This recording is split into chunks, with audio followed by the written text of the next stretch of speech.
The rooms are very nice, Very judging nice. by the one time I've been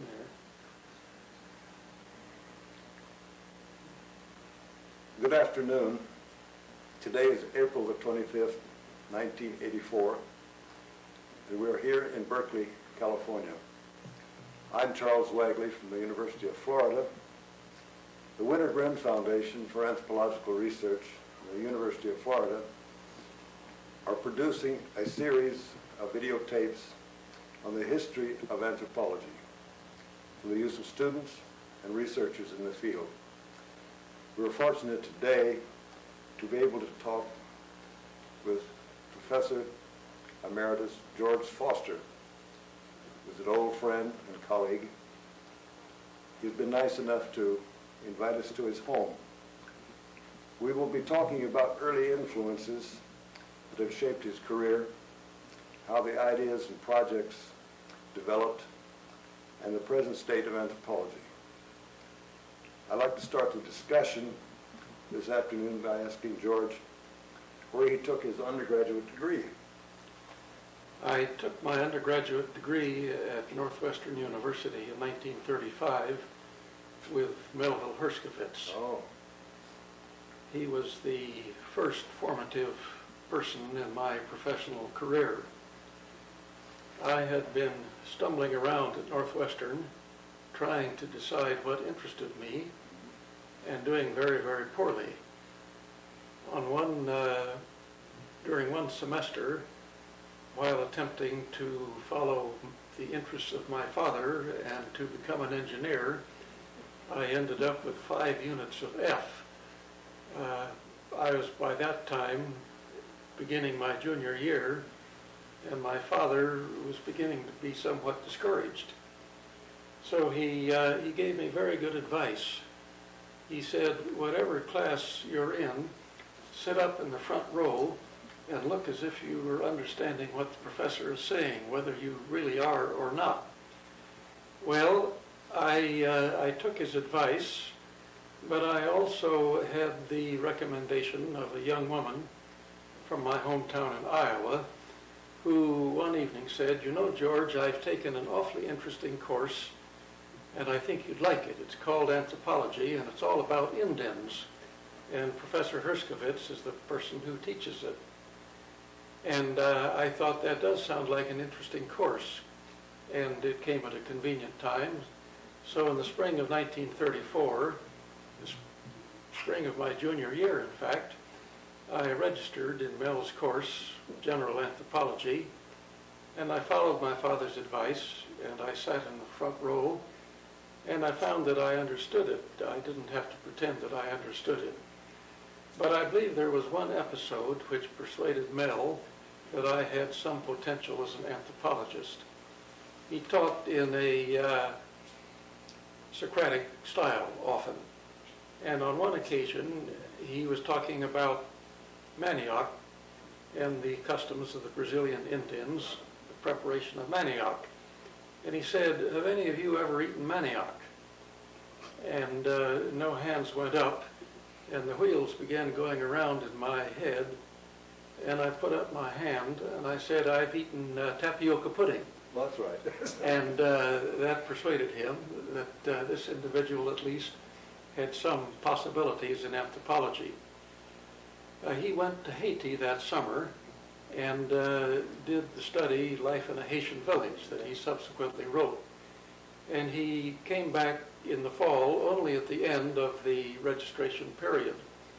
And there was some question as to whether I would be able to take enough units of anthropology and sociology to graduate with an anthropology major, which of course I did.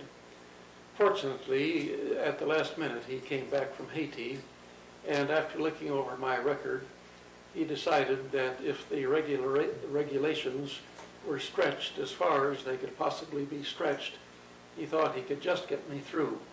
So because of his consideration and flexibility, I ended up with my bachelor's degree at Northwestern. How did you escape being an Africanist, working with Herskovits? For a long time, I had he was the father of I had assumed that I would be an Africanist. And in fact, a young British anthropologist named Jack Trevor was taking a postdoc. I believe he was Mel Herskovits's first postdoctoral student. And we, in fact, worked out a plan for research in the Great Rift Valley in Kenya. But as matters turned out, we were unable to obtain the financing we needed. And since I had not yet begun my graduate work, it was in any event, I think, early to begin planning work. And although that would have been extremely interesting, obviously, as matters turned out, I've never regretted having gone to Mexico. Then from Northwestern, you decided to come to Berkeley, I think. See, we're about, I think, almost exactly the same age, and you finished in 35, yeah. and I finished my AD in 36. In 1935, there were only really 3 or 4 or 5 possibilities that one seriously considered. Berkeley, one of the old line departments, obviously came to mind.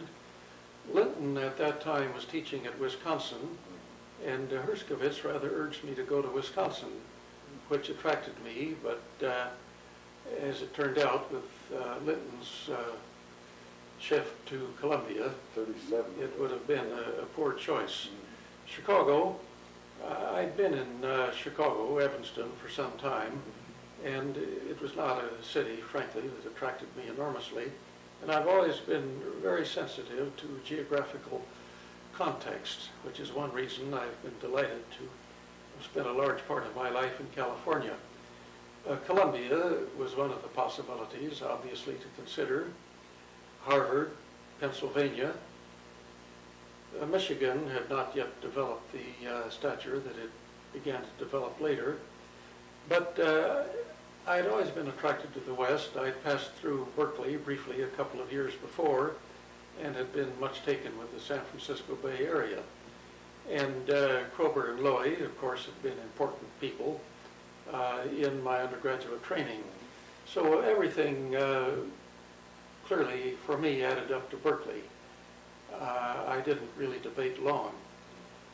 How I was admitted was kind of interesting. In those days, we didn't have to begin to plan graduate work a year or so before actually showing up at the department.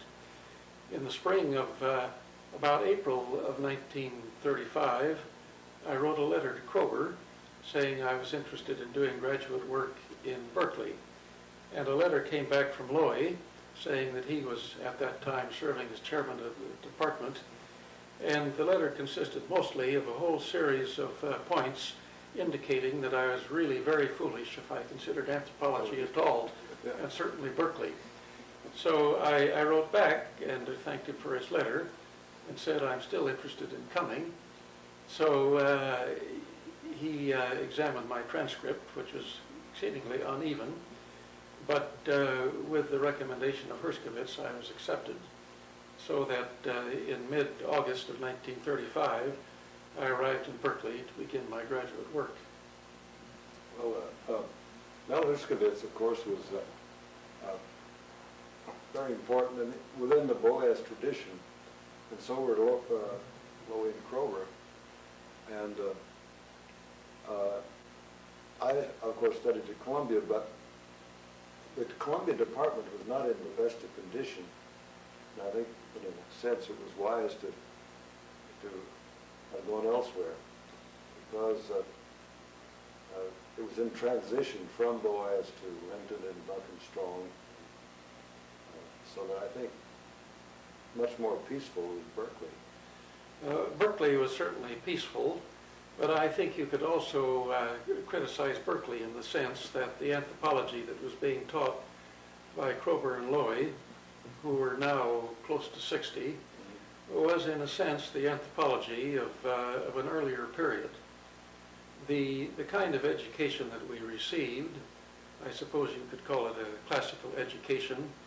We were concerned with culture patterns, we were concerned with traits, we were concerned with where you found the avunculate, where you did not find the avunculate, and we were concerned with the age-area hypothesis. The fact of the matter is that in 1935, the University of Chicago would have been the best choice that anyone could have made. Yeah. But the extremely rigorous characteristics of graduate training in Berkeley, even though it was not the most modern curriculum, I think was good. And another of the aspects of graduate work in Berkeley that I've always appreciated was that Kroeber and Lowy were both extremely flexible in their view of graduate students. They in no way attempted to imprint their own views on their students. They welcomed the widest possible variety of interests. And if you look at the people during the period from 1928 to 1940 who did graduate work and took degrees in Berkeley, I think you do see this very wide spectrum of interests. I'm thinking first of all of Duncan Strong in archaeology, Julian Stewart in cultural anthropology, Cora Dubois in culture and personality, Isabel Kelly, Catherine Lawamala, Margaret Lattice, Homer Barnett, these were the people that had either left by the time I came or were 1 or 2 or 3 years ahead of me. And it was a group that I think reflected much of the best of anthropology in the United States at that time. My immediate colleagues were particularly Wally Goldschmidt. We came at the same time and we took our degrees at about the same time, Bob Heiser and others, so that although the training was, as I have written on occasion, even a bit old-fashioned, I think in many ways it brought out much of the best in the people who came there and created a group of scholars who have stuck to anthropology, who have in a way been influential in the field with their own students and others. And it was an environment in which the students were very supportive of each other. I've been interested in subsequent years to see here in Berkeley to some extent and in other places the way in which students feel enormously competitive with each other. Certainly in Berkeley during the 1930s there was none of this feeling, and the older students took it upon themselves to guide the younger students. I remember Margaret Lattice, for example, was tremendously helpful in the first paper I did, which was a joint paper with Wally Goldschmidt and Frank Assine on warfare among the Indians of California, Northern California. And Margaret, kind of like a den mother or a junior professor, read our first efforts, criticized, made constructive comments, and I think was as pleased with as we were when our paper was accepted, as I recall, in the Journal of American Folklore. Oh, well, tell me, was there sort of a division between the little bit older students who had already been into the field and the younger students who were just coming into anthropology? I felt that at Columbia. Those who had been in the field were, of course, the seniors. I think there was an important difference in Berkeley. I think it reflects one of the, perhaps, the ways in which the Berkeley department was a bit old-fashioned. In Berkeley, the pattern had not yet developed of spending a year or more in the field during doctoral research. Both Kroeber and Lowy had done their research in small bits, largely during summer expeditions. Lowy, you may remember, had come out to Wyoming and Montana under the direction of Clark Whistler for summers, one after another. I think Lowy had never had a year in the field at any one time. I don't believe Kroeber had either. In any event, since we were relatively, apparently, near to the field in California, you had Indians here. Then one would have been in Chicago or New York, or at least we had more Indians nearby. The pattern had developed right from the beginning of going off in the summer and spending a couple of months with one California tribe or another, or as in the case of Heiser, beginning summer digs and carrying on through. So there was not the sharp dichotomy between 2 or 3 years of preparation for the field and then total immersion in the field for a year and then back to spend a year writing a dissertation. So in this sense, I think that there was not the division between the older and the younger graduate students.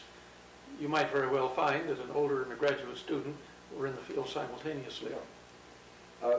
I've heard that of those days in California, the anthropology department was in sort of a prefabricated building.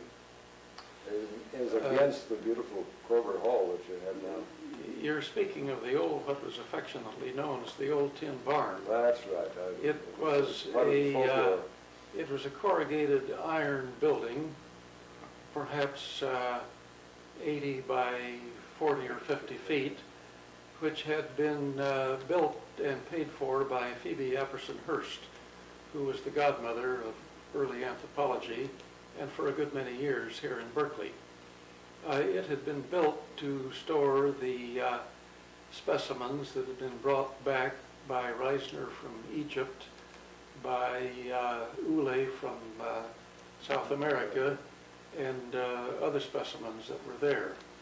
And in addition to storing these specimens, over the years it had been remodeled so that by the time I came, there was a mezzanine on the second floor that had a lecture room that held about up to 100 people with an outdoors staircase, an office for Mrs. Chilcote, the formidable secretary of the department, offices for Krober and Lowy and for Ronald Olson, and a single fairly good-sized room that we called the bullpen, which was the office for all of the graduate teaching assistants. So that this was the heart of anthropology here in Berkeley at that time. There was, however, an old building which had been built, I believe, as a chemistry or a physics building, which had been taken over about 1932 for the Museum of Anthropology, which before that time was on the San Francisco campus, the so-called affiliated colleges, where Krober had initially, of course, had his office. But the collections had been brought back to Berkeley in the early 1930s, and Edward Gifford had his office in the Museum of Anthropology. That became the Lowy Museum. That was the beginning of the Lowy Museum when Krober Hall was built and opened 1959 or 1960. I would have to check the date.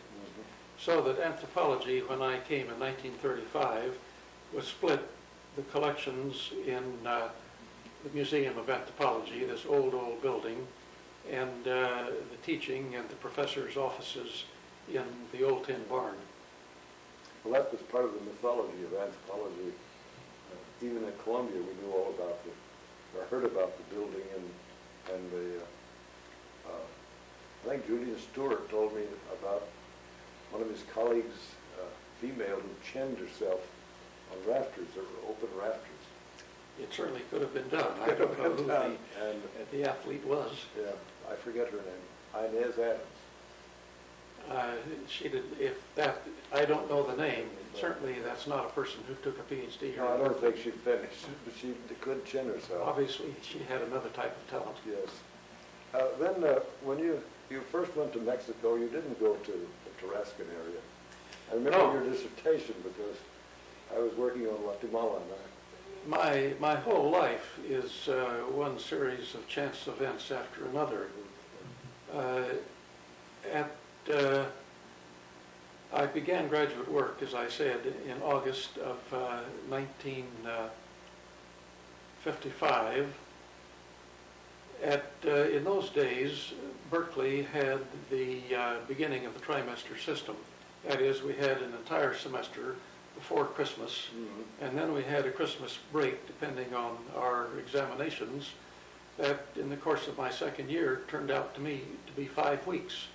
And the spring semester would begin in mid-January and early in May.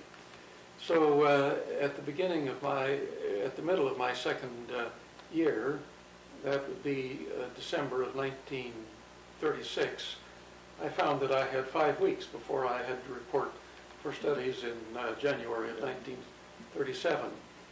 And I'd always been interested in Mexico from a distance, and I decided to visit the country. In those days, it was a longer trip than it is now. I remember that I left Berkeley Sunday evening after I finished my work that fall by rail and went to Los Angeles, changed trains, and then got a through sleeper from Los Angeles that went to El Paso and on down to Mexico City, arriving in Mexico City at Thursday noon of that week. In other words, Sunday, Monday, 4 nights and 3.5 days to get to Mexico City. And while I was in Mexico, I did pretty much the standard tourist run, particularly Oaxaca, Taxco, Cuernavaca, the pyramids, Guadalajara, and then came back to the west coast of Mexico. And I fell in love with the country, and I approached Kroeber when I got back, and I said, Dr. Kroeber, in those days we didn't call our professors by their given names, as I think happily become the custom in later years. I said, I really would like to do my doctoral study in Mexico. Kroeber tried hard to dissuade me. He pointed out that I would have to know a great deal of history. I would have to control the Spanish language, which I did not control at that time.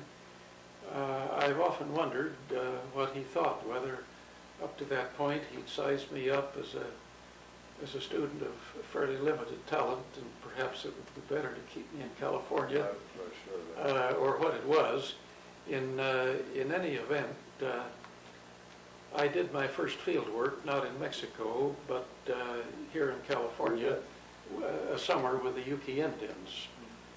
Wally Goldsmith and I both, I believe, had our first field work, he with the Hoopa and I with the Yuki Indians during the summer of 1937. That is after I had come back from my trip to Mexico. But I was bright enough to realize that reputations weren't going to be made in California ethnography after 1937. And although I found the field work extremely interesting, I had found Mexico a great deal more interesting. So that I persevered, and as you know, ultimately went to Mexico to do my doctoral work, which was with the Popoluca Indians. That's right, yes, in the southern part of the state of Veracruz. And I think the very brief time that I spent with the Popoluca illustrates the views that we still had in Berkeley about field work at that time. This was a time when I think practically every place else in the United States it was assumed that you did at least a year of intensive research to take a PhD in cultural anthropology. Neither Kroeber nor Lowy looked upon a PhD as a magnum opus, and in this sense I think they were good. It was simply the last of a series of exercises where you demonstrated competence before you were awarded the PhD degree.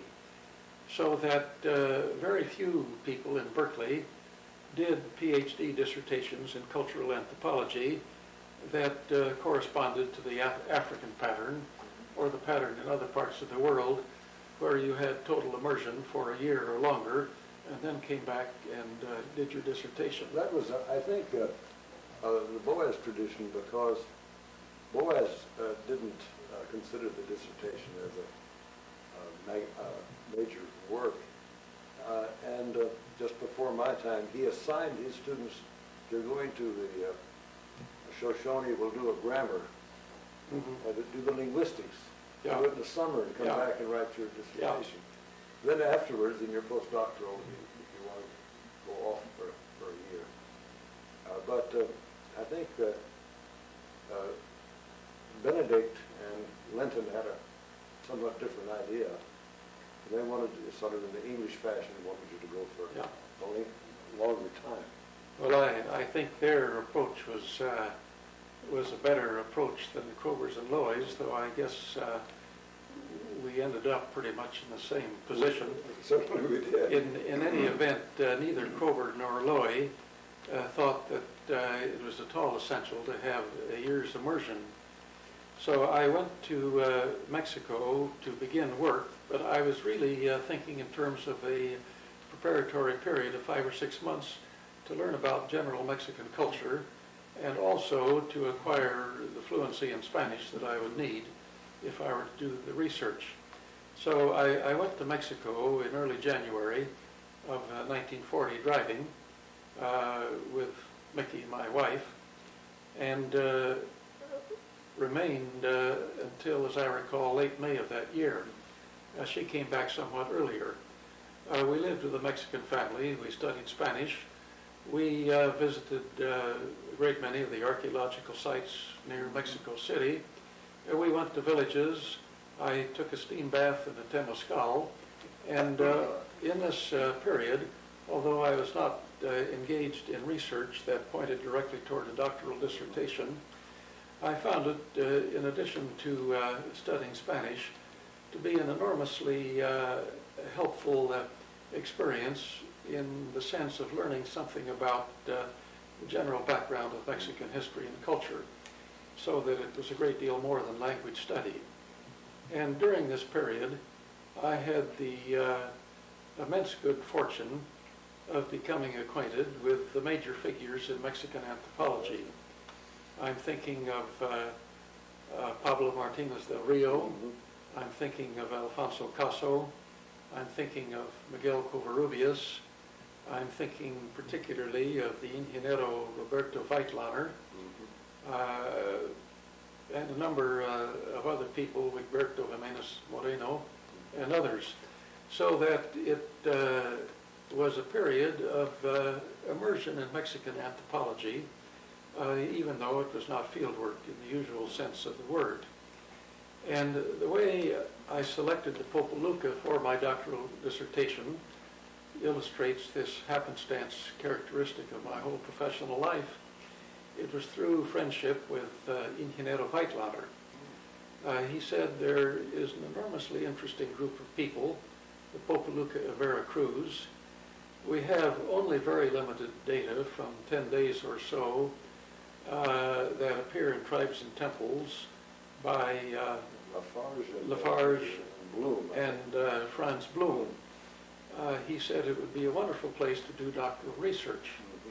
So I put that in the back of my mind, thinking I'm going to investigate those people before I leave Mexico this time. Well, during the Easter vacation, and I might say that the Ingeniero Weitlaner did practically all of his research during vacations because he was then employed by a steel firm and was a part-time anthropologist. But he took advantage of every vacation to go to a different part of the field, and I had the good luck to make several trips with him.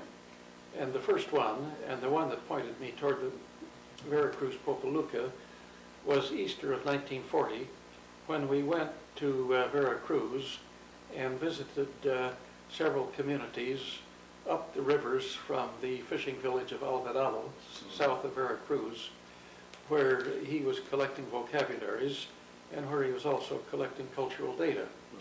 And arriving with him in these several towns and having time, and with his urging, I decided to visit the Popoluca of Veracruz as a possible site for research. So that I had, in very modest style, my first expedition, and it was, in a sense, an expedition. I don't know whether it's worth 3 or 4 or 5 minutes or not. Well, it's... while we're talking here. We have time, I think. Well, all right. I'd like to hear it, too. Well, when Weitlaner went back to Mexico City, I went on down to this little port of Alvarado and took a boat, a launch, and went across the southern part of the bay, which is south of Veracruz, and spent a night in a maison. And the next day, I was headed for Lake Catemaco, which was the jumping off point. And the next day, I went first a few miles by truck, and then I reached the end point of the brecha, as the paths were called in those days. And while I was trying to figure out how I could get to Santiago Tuxtla, which was perhaps 15 miles over the mountains, the two men arrived on horseback, and they wanted to send their horses back to Santiago. So I was then with a young man that I'd become acquainted with while I was with Weitlaner in one of these several villages near Alvarado, named Rafael Garcia Trujillo, I think. The two of us were together, and I was glad to have him because he knew the country and he knew how you handled yourself. So we took the two horses and rode all the way to Santiago Tuxtla. And there was another brecha to San Andreas Tuxtla, which was the point where we went down to Catemaco, the lake, which was 10 miles away.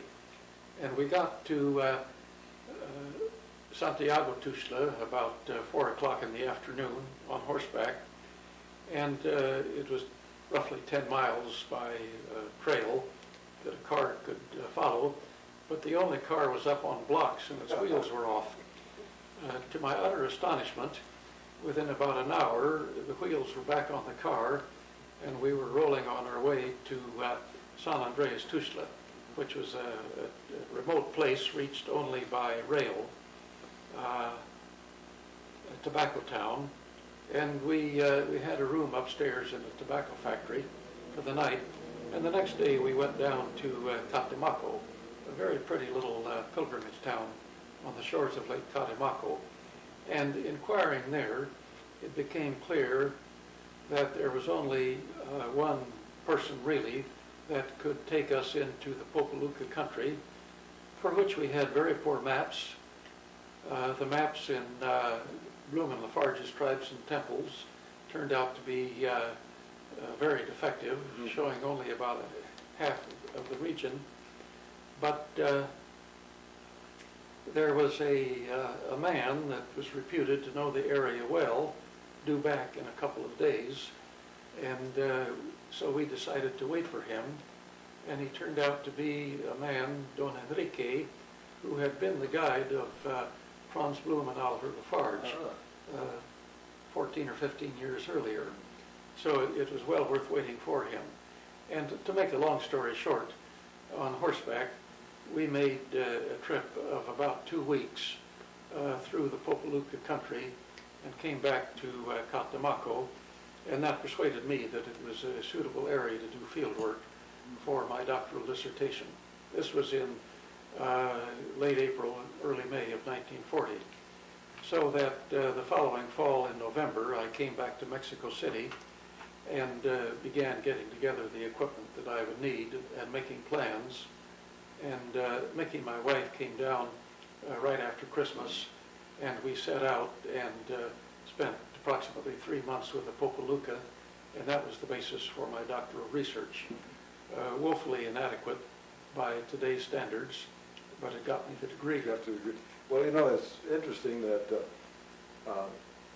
Tribes and Temples by Bloom and Lafarge was, in a way, what attracted me to northwestern Guatemala. And I met Oliver Lafarge, who, of course, was very famous at the time because of his novel, Laughing Boy. And, but it's sort of a diary of a trip.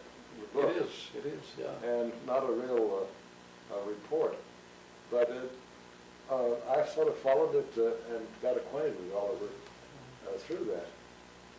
And so I got it on the other end. You had the second half of the book. The second half of the book, you had the first part of it. I had this common interest in our professional careers. And, well, from, what was the title of your dissertation? I forget. A Primitive Mexican Economy. Well, you see, I wrote Economics of the Guatemalan Village, so I don't think we had met this time, but we were working. No, you knew my wife, but yes, I met. I don't think we had met. You no, were fellow graduate students at your Columbia. wife took a master's at Columbia. Yeah. Was a friend of mine. So that, yes, we did have this common stimulus. And my dissertation dealing with the economics of the Popoluca of Veracruz reflects the very great influence that Mel Herskovitz Just because he had on me, and I want to pay tribute to his influence. It was his encouragement that led me to continue in anthropology. He was the one that gave me the confidence to go on and take graduate work. And I've always been enormously grateful to him for the support that he gave me, in addition to having first aroused my interest in the field. So that as late as my degree, his influence clearly was very marked in my choice of paths in my career. Well, soon afterwards, after you returned from Mexico and Papalu, there was the development of the, I think in my day it was quite famous, the Tarascan project, which you had a great deal to do with. Only later. The Tarascan project was the baby of largely of Ralph Beals and Daniel Rubin de la Borbolla on the Mexican side. And it was in one sense, a function of Mexican politics. The Mexican president, Lázaro Cárdenas, from 1934 to 1940, was a great indigenista. He was partially Tarascan racially. He was from Michoacán, and he was very much interested in the historical and applied aspects of anthropology as applied to the Tarascan area. And not surprisingly, Mexican anthropologists were interested in the kind of anthropology that would interest the Mexican president. So that it was actually toward the end of Cárdenas' term as president, the 6-year term from 1940 until December of 1934, until December 1 of 1940, that the so-called Tarascan project got underway. It included Mauricio Suárez, Morris Suárez, and Ralph Beals' big monograph, Cherán, which was the second volume published in what later became the Institute of Social Anthropology series, was Ralph Beals' work as a part of the Tarascan project in 1940. So that is the beginning of the interest in the Tarascan project. And since Mexican anthropologists had invested a good deal of effort in the project, even though Cárdenas was no longer president, he was still an important figure in Mexican politics. And it was a part of Mexico which, from the standpoint of indigenismo, had not yet been very thoroughly studied. So that both among Mexican government people and among anthropologists, there was a great deal of interest in continuing what had been called the Tarascan Project, and which continued to be called the Tarascan Project. When did you join the project? I joined the project in 1943, but I did not get started until May or June of 1944. I was hired by Julian Stewart, It's part of the Institute of Social who was then at the Smithsonian Institution in Washington, and who, in order to have greater leeway and flexibility to carry out his own ideas, had succeeded in, he was then a staff member of the Bureau of American Ethnology, which was directed by Matthew Sterling. Duncan Strong had worked there and then gone to Columbia. Julian had felt that a more dynamic type of anthropology was appropriate, particularly studying processes of culture change and modernization. And he felt that the budget and the framework of the Bureau of American Ethnology and the U.S. National Museum were fairly traditional and did not provide the flexibility that he wanted. So that in a perfectly amicable way, he was able to set up within the Bureau of American Ethnology, but with a separate budget, the at that time gigantic sum of around $100,000 a year, a separate unit, an autonomous unit within the Bureau of American Ethnology called the Institute of Social Anthropology.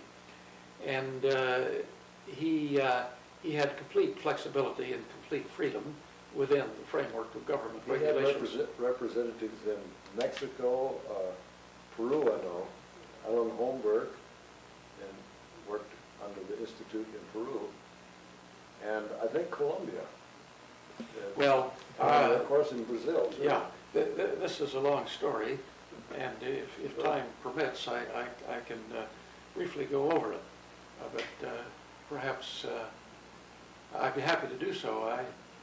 I think it's important because it was in South American and Latin American anthropology, it was a real...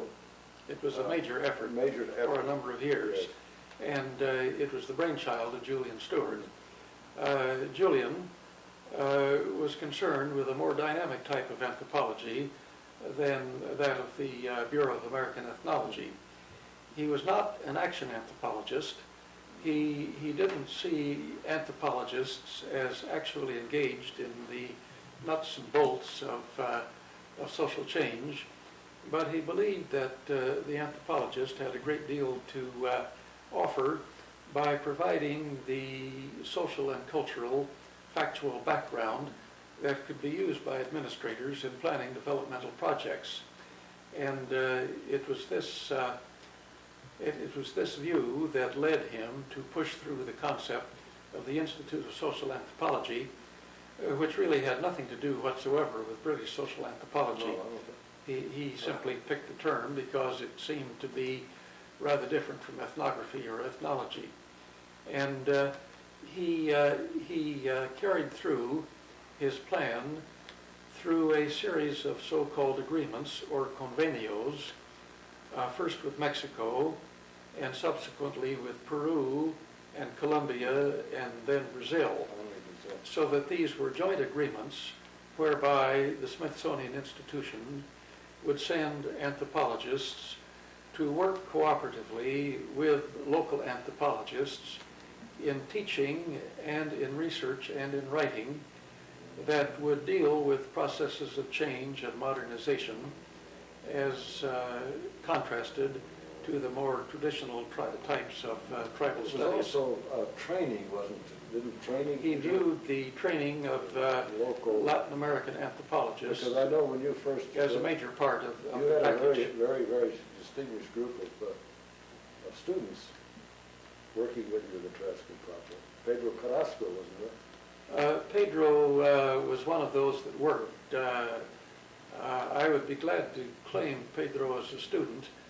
Actually, by the time I began teaching in Mexico, he was pretty well along in his work and entirely capable of deciding what to do and doing it himself. He did, however, work in the Tarascan area, not directly under my supervision as some other students did, but we always, of course, had excellent relationships. Who were the students that worked with you in Tarascan project? We first went to the field during the Christmas vacation of 1945. Pablo Velasquez, a Tarascan Indian, was a member of the core group. Gabriel Ospina from Colombia, a Colombian anthropologist, was my right hand and good friend during all of the years.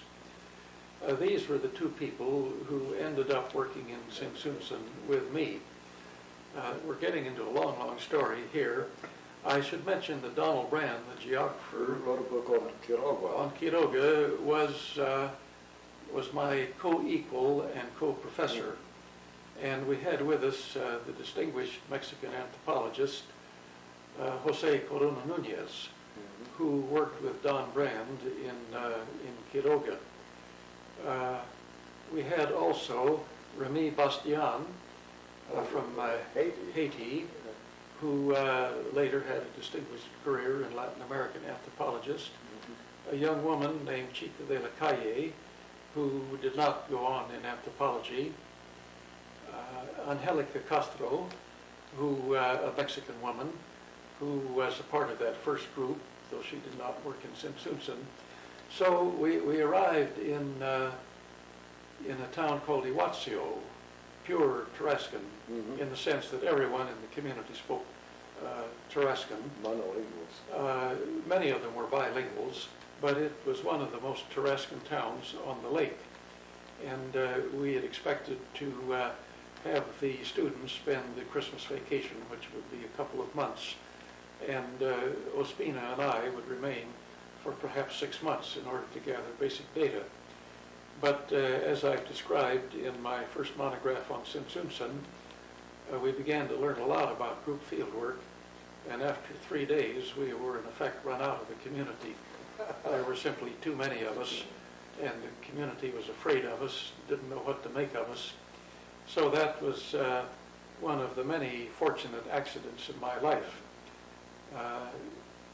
After this, we split up and went to different places. That's why Brand and Jose Coluna Nunez went to Quiroga. Angelica Castro went to the north shore of the lake. Remy Bastien went to one of the other communities. And I ended up in Tsimshian with Pablo Velasquez and Gabriel Ospina. We discovered something we should have known, that you just don't take 8 or 10 people and drop them into a very conservative village and expect nothing to happen. I made the mistake in Brazil of taking 4 Brazilian students to an Indian community, and of course we ate up all the food in a few days, and they were asking us when we were leaving. I think it's time to take a break in the lake. Didn't you? Yeah, but this is what happens when you begin to get old. You forget specifics. Jaracuaro is the island that Pedro worked on. Nobody has worked on Janitzio to any extent, oddly, since that's the spectacular island in the lake. Well, there are 3 well-known books that are yours, the best known, but Ralph Beals on Charan and Donald Brand on Quiroga, and then your excellent book. It's very interesting that Beals was an Indian village. It was not by any means entirely. It had a high percentage of Indian speakers. I don't know what the percentage would have been, but it was a community in the process of becoming mestizo even then, though much more of an Indian community than Tsimshian. I rather thought that was planned. He was to take the more Indian and you were to take... No, because the selections were not dependent on each other in any way. I don't know why Ralph selected Chiran for his study, but the Tarascan project was initially planned as a study of the Tarascan Indians, with no particular attention directed toward the mestizo communities. And Tsimshian, of course, is very much a mestizo community, and has been for a long, long time. But with Indians in the vicinity. With Indians in the vicinity, and most of the people are of Indian background. During the last generation or two before I first arrived there, they had sort of crossed that line from Indian speech to Spanish speech. Most of them had no longer control of the Tarascan language, but the whole ritual system was just as much Tarascan as in those communities where Tarascan was the common language. So it was a community that represented one of the intermediate steps as the indigenous culture began to leach, to be replaced by mestizo. Well, I'm relieved because that's the way I've taught it for years. I've taught Charan and then next time taking up Tsimshian, and it's almost like a home to me because I read your 2 books with great care. When did you first go to Tsimshian? Well, I first went to Tsimshian as a tourist in February of 1940, just passing through. I had no idea then that I'd ever be doing field work in the Tarascan area. Brand and I did a survey during the summer of 1944 to decide where we would best work, always thinking in terms of the context of the so-called Tarascan project, which had been worked out by Rubin de la Barboya and Ralph Beals. And in the course of this field work, we looked at Sinsunsan and went to the Tierra Caliente, we went to the Sierra, but we finally decided that that Iwatsio, which was, I'm quite sure, purely Tarascan in speech. That is, there were bilinguals, a great many of them bilinguals, but I think everybody who lived there also was native Tarascan speaker. We decided to concentrate on the Tarascan-speaking communities, and only by accident ended up in Sinsunsan. It was because we were in effect run out of Iwatsio that we had to pick another place. So you've been working, going back to Sinsunsan very frequently for now how many years? I began field work. I arrived in Sinsunsan to live on January 1st, 1945. And I was there, not steadily, but my colleague, Gabriel Ospina, was there steadily for the next 18 months. Mm-hmm. And I was back and forth because I was also doing teaching in Mexico City. But my period of contact, which resulted in Empire's Children, was from the 1st of January of 1945 until June of 1946. And at that time, I was not thinking at all in terms of a long-range study. Long-range studies had not really been invented. And it was only a good many years later that I began to think in terms of building on what I'd already learned at that time. And even then, I was thinking of a restudy rather than a continuing study. And that came about because during the summer, you see, from 1946, when I came to Washington to replace Julian Stewart as director of the Institute of Social Anthropology, my interests were by necessity rather dispersed. I was interested in Mexico, where Isabel Kelly and Stanley Newman were now representing the Smithsonian Institution. I was interested in Colombia, where Charles Erasmus and Ray Christ were working. I was interested in Peru, where Ozzie Simmons and Alan Holmberg were involved. And I was interested in Brazil, where Kalervo Oberg and Donald Pearson were. So the nature of my job with the Smithsonian in Washington was one in which, by necessity, my Latin American interests had to be dispersed.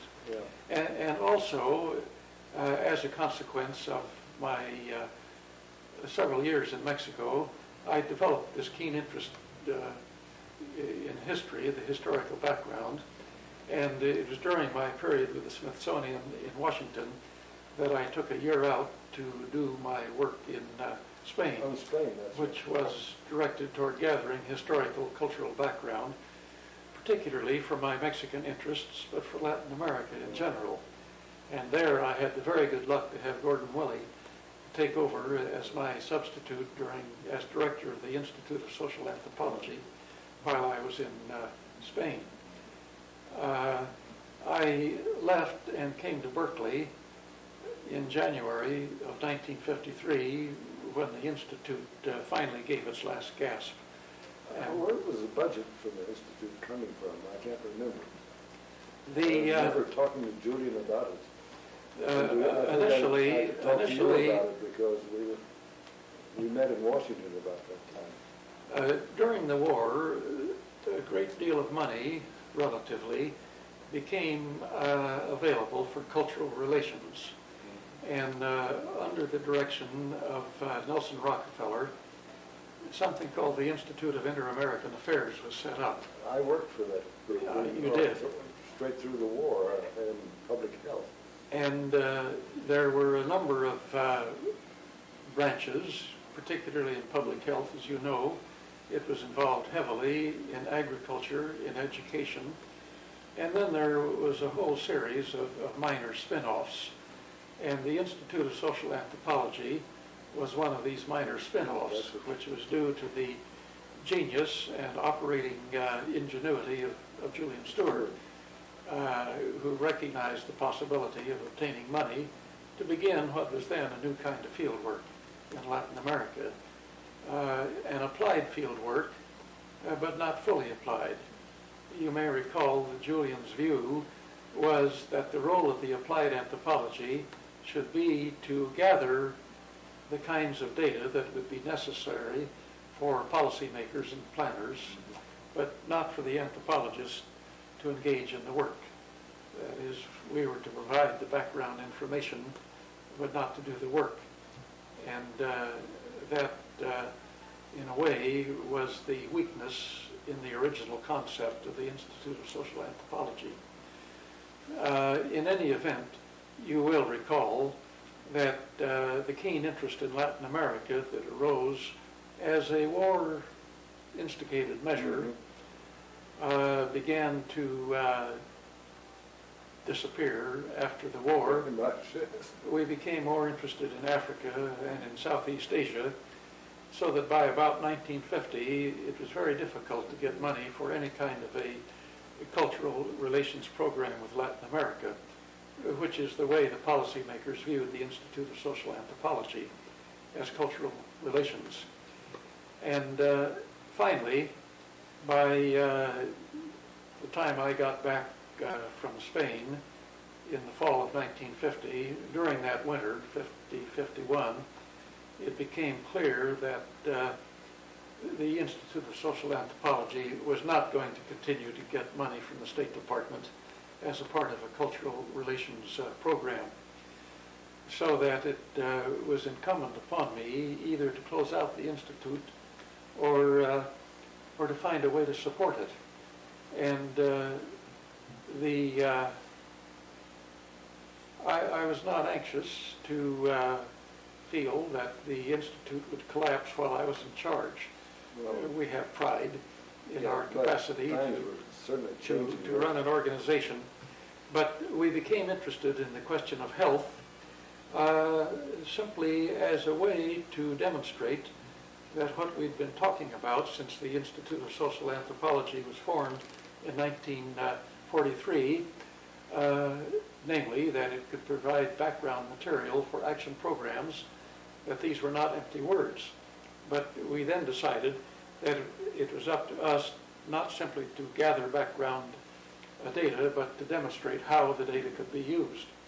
And this was what lay behind my thinking. You see, this is a sort of personal history, but it's institutional history also. When, during the winter of 1950-51 in Washington, I began to realize that the Institute of Social Anthropology was not going to carry on very long as a plain cultural relations teaching, data gathering organization, I began to cast about to make it more operational in the sense of applied anthropology. And the Institute of Inter-American Affairs, which had been set up by Nelson Rockefeller in 1942 as the science cultural relations organization to win friends and influence people in Latin America, was the logical place to turn. Julian had said all along, Julian Stewart, that we were concerned as anthropologists to train people, Latin American scholars particularly, to be qualified to work in operational jobs, to apply their knowledge to health, agricultural, and other kinds of programs. So, taking my cue from Julian, I said, let's go beyond simply training people. Let's demonstrate the kinds of things that they might be able to do. So I had two possibilities, it seemed to me. One was agriculture, and one was health. Mm-hmm. These were the two areas where I thought we as anthropologists were best qualified. I quickly realized that the rural sociologists had agriculture pretty well tied up, but nobody had worked with health. So that... well, I was working with health, but they didn't know what to make of me. They didn't know what... You were the first one, certainly. They called me a social analyst. They couldn't find a title at all. Yeah. And really their problem, they didn't know what to do with anthropologists. They ask you to make a trip, a very fast trip, and then present the data. And then if they liked it, they say administrate. And of course, the anthropologist stopped being an anthropologist and became an administrator. Yeah. And I think it was about time that somebody did.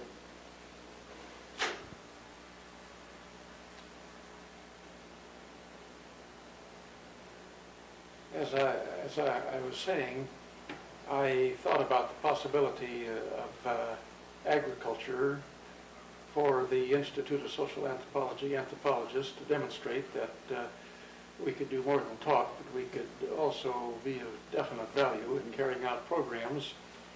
But I realized that the rural sociologists had agriculture tied up. So I turned to the Public Health Division, which had not made use of either sociologists or anthropologists, and where the first 10 years in the Institute of Inter-American Affairs, where the public health programs had gone on long enough so that it became clear that there was more than a medical problem, there was a social problem, that health is not simply providing medicine and giving people injections. So I decided that the public health program of the Institute of Inter-American Affairs, which is the program that, of course, sent you on the travels in Brazil, yes. South America that you were telling about. I, in fact, met your father-in-law on one of my travels. One of your friends, yeah. colleagues. In any event, I decided that public health was the opportunity to demonstrate that anthropology had a specific and definite contribution to make in applied programs. And fortunately, it turned out to be right. So that beginning in the, must have been January of... Just before you came to Berkeley? This was before I came to Berkeley. The point that I'm not getting a very good sequence is that during the last year of the Institute of Social Anthropology of the Smithsonian Institution in Washington, the salaries and the budget of all of us were paid not from the Cultural Relations Department and the Department of State, but out of the budget of the Institute of Inter-American Affairs Health Program. Mm. That is, we were directly supported by the health program and not by the State Department, which had previously supported us. And it was during this period that the initial work on public health was carried out in several of the Latin American countries, work that's become fairly well known in recent years. And it was very successful work, so successful, in fact, that the Institute of Inter-American Affairs said, if those of you anthropologists who are working with the Smithsonian Institution and are interested in continuing with health studies will come to the Institute of Inter-American Affairs, we will continue the institute and finance it, but you will, of course, be working on health programs. Mm-hmm. This was an attractive offer because otherwise, in any event, the Institute of Social Anthropology was going to collapse. There was no more money from the State Department. So we talked it over carefully and finally concluded that none of us were willing to make a commitment for a long enough period of time to carry the Institute of Social Anthropology into the health division of the Institute of Inter-American Affairs. I felt correctly, I think, having been in government service, even though an academic type of service, that if I stayed more than 10 years in government service, I would probably never get back into academic life. And I wanted to get back into academic life. Some of the other members of our staff, Charles Erasmus, Ozzie Simmons, Cal Oberg. Now, Oberg moved directly into the Institute in Brazil. He ultimately moved into the Institute in Brazil. But initially, and during the last year of the formal existence of the Institute of Social Anthropology, the Institute of Social Anthropology was financed on a transfer of funds from the Institute of Inter-American Affairs. And the Public Health Division. And during this period, all of us except Donald Pearson worked on Institute health programs in Latin America, and we demonstrated the kinds of things that anthropological, sociological research could contribute. I would consider this the birth of medical anthropology. I think The earliest possible. There was work that was done by Caudill and others, Yeah. but I think in the sense of a major, specifically medical anthropological program, this is the probably the single most important event. Two other events that I think should be mentioned in justice to the people concerned was the work of Ben Paul, who through a very different channel, almost simultaneously was pulled into the School of Public Health at Harvard University. That's right. And this led to his justly famous book, Health, Culture, and Community, which came out of the contributions to the seminars that he ran. And then there was the work also almost exactly simultaneous of Ed Wellen in Brazil, I'm sorry, in Peru. Peru, yeah. And Ed's work came about in an entirely different way, but it was to provide socio-cultural input into a program that was being carried out with American money in Peru. Well, then you moved from, came to Berkeley and started teaching here, and you brought with you your interest in... I brought with me my interests, and in fact,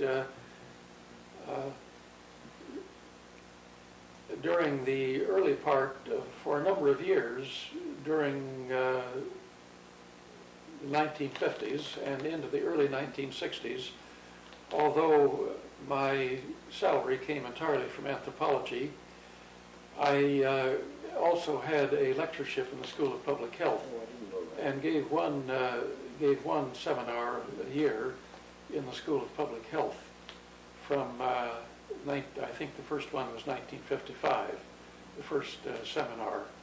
So that for a long time, it looked as if I might even have a joint appointment in public health and anthropology. Functionally, I did for a while. Practically, or in terms of budget and salary, I was entirely in anthropology, and ultimately, when the School of Public Health here in Berkeley began to hire full-time sociologists and anthropologists, I stepped out of public health. And But you've done consulting regularly in public health for WHO. Oh yes, I've been involved in the public health area for a long, long time. In fact, this early research that we did on public health for the Institute of Inter-American Affairs gave me all of us in fact, gave us quite a reputation as whiz kids, because we were able to explain a lot about the behavior of people toward whom these programs were directed that the medical doctors hadn't been able to understand. Well, Marcelino Candó, a Brazilian, became Director General of WHO, Yeah. and he was involved with Colego Oberg in Brazil and Yeah. himself, and he knew that anthropology existed. Yeah.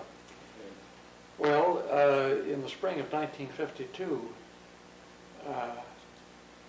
because of the work we were doing in Latin America in the area of public health, I was asked to go with the American delegation to the 5th WHO World Health Organization Congress in Geneva. And that was my big-time introduction to the area of public health, which of course has interested me greatly ever since. And I think it was not the first time that WHO had been exposed to public health, but perhaps was the beginning of a recognition of the fact that anthropology had something to offer. I say not the first time, because Cora Dubois spent a year with the World Health Organization about 1950. But she has told me that she found that to be a pretty frustrating period, that nobody knew what she was supposed to do, and she didn't know what she was supposed to do. And as far as publications or anything like that is concerned, I believe very little came out of that.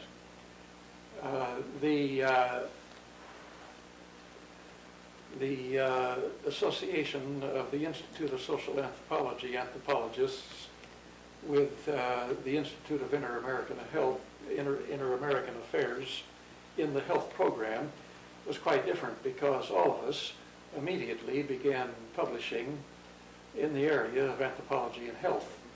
And you'll remember that Ben Paul's book, Culture,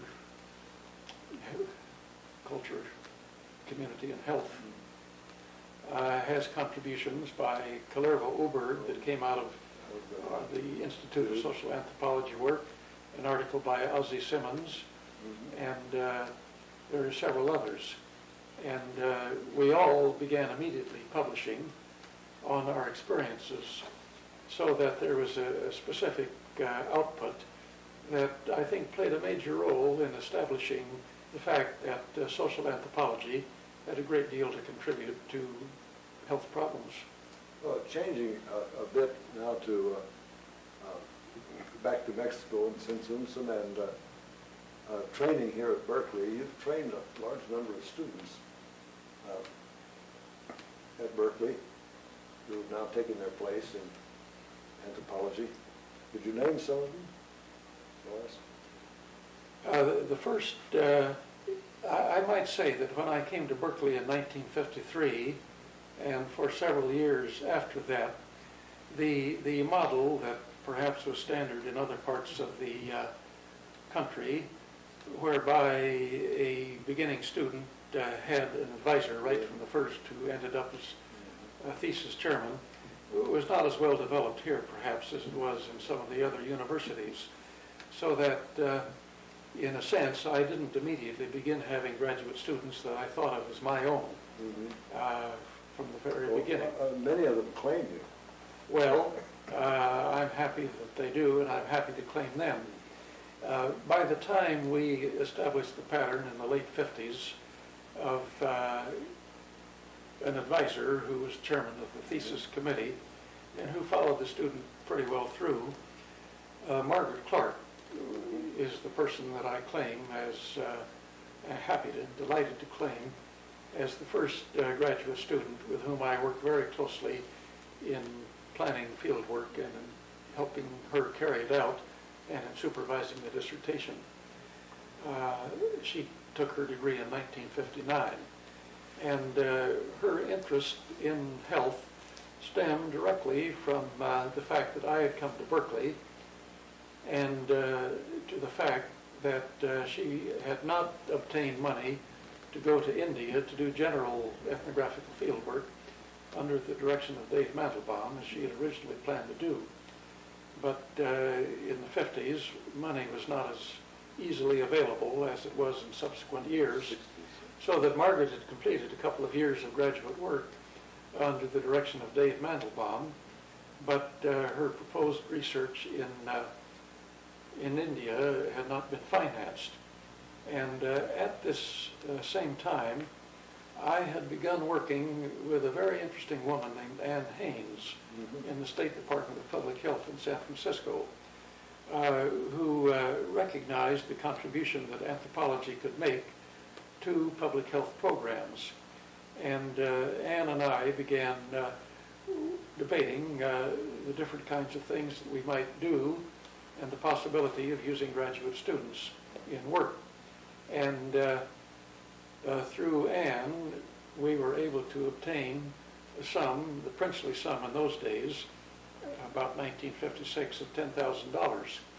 And then the question was, what are we going to do with $10,000? And it was just about at this time that Margaret Clark, who had had a pre-medical background and some postgraduate medical training, found that her grant to India was not going to come through. So I approached Dave and Margaret and said, would you be interested in doing a research dissertation among an Hispanic population in this country? And I had in mind research that was comparable to what Chuck Erasmus and Kalervo Oberg and Ozzie Simmons and Isabel Kelly and I had done in Latin American countries. Fortunately, Margaret was interested, and with the help of Ann Haynes, who is the Director of Health Education for the State Department of Public Health, we considered a number of possibilities and finally settled on the study in San Jose that was Margaret Clark's doctoral dissertation, and which was very quickly published in monograph fashion. Very quickly it became a classic. May Diaz worked with you a great deal. May Diaz was one of the graduate students who worked with me. I'll come to that in a minute. I'm trying to put things in perspective.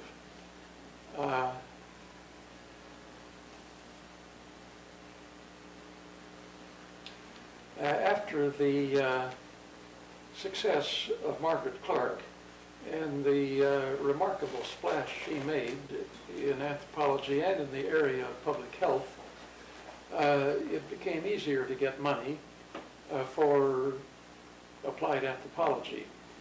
And I turned to the National Science Foundation with a project which included Cynthia Nelson, May Diaz, Theron Nunez, and Bill Smith, who were graduate students here at that time. And we obtained a grant, ridiculous by today's standards, but it turned out to be enough, from the National Science Foundation of about $40,000 for research on health problems in the Lake Pascuaro area, or at least west central Mexico, so that these people were engaged in research on health problems through funding from the National Science Foundation, and I was the chairman of their doctoral committees. In the case of Bill Smith, I believe I did not actually sign his dissertation. I think I was out of the country when he was ready. But he did the work under you. But he started out under this grant that we had for public health research. Well, then, turning now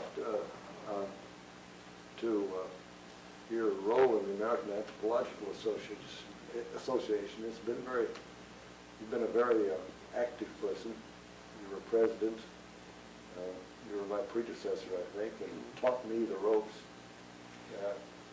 I had the pleasure of having you as president-elect during my awful year in office. And we had, both of us, rather the same headache. Same headaches for 2 years. What do you remember about that? I find that I try to block it out. I do indeed. It was, I would just as soon not talk about it. It was a very both of us unfortunate and unpleasant professional period.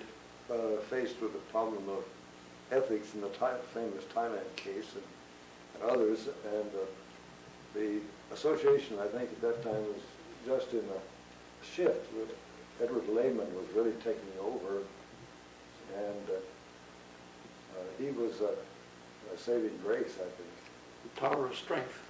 Yeah. I think the problem was not primarily within the structure or organization of the American Anthropological Association, nor really in the membership.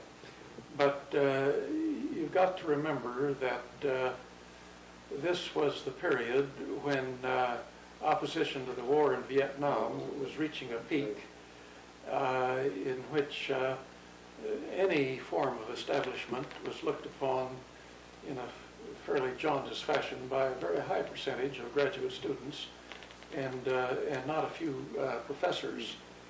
And there was an episode that not only touched but nearly split the American Anthropological Association, associated with with the role of American anthropologists in Vietnam. Mm-hmm. And it happened to break halfway through my term as president, and it carried over through all of your term as president the next year. Next year. But by that time, the association was in better economic conditions, and it was better administrated, I think. And I always felt that you did a great deal about to arrange that, to keep Ed Lehman as our administrator, so that there's not much problem about just the administration of the association. We were growing, and we were certainly very fortunate in having Ed Lehman, who had been brought in by Charles France. yes. Until Ed Lehman came, our view in the American Anthropological Association was that we were a very small group of professionals, that we were entirely capable of administering our own national association, and it was the custom for an anthropologist to be the executive director of the AAA, the American Anthropological Association. But by the mid-1960s, anthropology, like the other social sciences before us, had grown to a point where we required real professional administrative competence. We didn't know it, but it was clear that the system we had was beginning to break down. And Charles France was the executive secretary.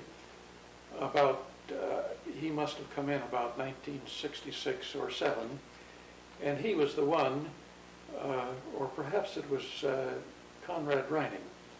They were both involved. I believe Conrad perhaps was they were both involved. But in any event, it became clear that the American Anthropological Association could not be run very much longer without the help of a real professional administrator whose job was administration and not anthropology. And I'm sure that it was Charles France who was in the position to take action, and he was the one that found Ed Lehman. Oh. And I believe that Ed Lehman came in 1968, but not with the absolute authority that he soon acquired. He was to handle, as I recall, business aspects, but we ought to check the record before I say much more. But he split the authority with Conrad Reining for a period, but found that it was structurally an impossible situation. I remember bemusing a sad situation. I think it was the first board meeting I attended as president-elect or vice president, and Ed Lehman got angry with us, and he disappeared from our meeting, and we suddenly realized that without Ed Lehman, we were lost, and we spent the rest of the afternoon finding Lehman. And then you talked with him and found that he didn't even have a contract. He didn't have any security whatsoever. He was almost working month by month for the association. And but by that time we had realized that we needed somebody like that. Well, one last question, George. Would you advise young students to go into anthropology today?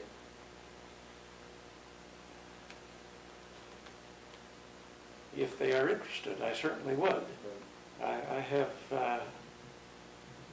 as a person who, as a young man, floundered perhaps longer than most in trying to find a career, and who had the good fortune in the nick of time as an undergraduate to find anthropology and to get the background that was needed to go on through graduate school and into a professional career, I would certainly say that for the person with interests of the type that you and I have and our colleagues, in spite of the fact that the job market is particularly poor, by all means become an anthropologist. I think fate rather takes care of all of us ultimately. You'll remember that when you and I went into anthropology in the mid-1930s, an ethical professor was one who advised us not to do it. That was the only ethical advice a professor could give. The whole field of anthropology was viewed as such a very small, limited operation that people like Boas and Kroeber and Lowy and Linton simply couldn't imagine that there could be thousands of anthropologists in the United States. And if I'd followed Lowy's first advice, heaven knows what I would have been. Well, I think someone told me that it's good to advise a young man or a woman not to go into anthropology, but the ones that don't take your advice will be happy in the field. I think there's truth to this, and also the opposite. It was the encouragement of Herskovits and the fact that he told me that I had the ability to be a competent professional anthropologist that gave me the courage to go on. Very good. Well, thank you very much, George, for allowing us to come to your home and for the time you've given us today. Well, we've been friends for 45 or more years, and I'm glad we've had this opportunity to sit down and talk, Chuck. The trouble is we could talk for hours. We could indeed. Thank you. Sorry that the discussion is coming to an end.